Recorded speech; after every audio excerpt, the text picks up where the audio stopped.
Hi, this is Noelle and welcome to our weekly Bob Report.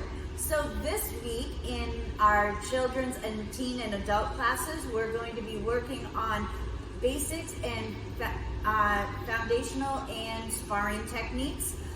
In weapons, we're going to be working on short stick this week. In Little Heroes, 5 to 6, we're going to be working on focus and control. In the Little Heroes 3 to 4 class, we're going to be working on kicking and punching.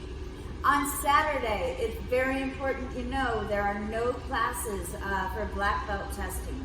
And then on the Saturday the 27th, we're going to have our ladies self-defense class at 2:30 to 4:30 and our movie night from 6 to 9. So please come join us. Register online.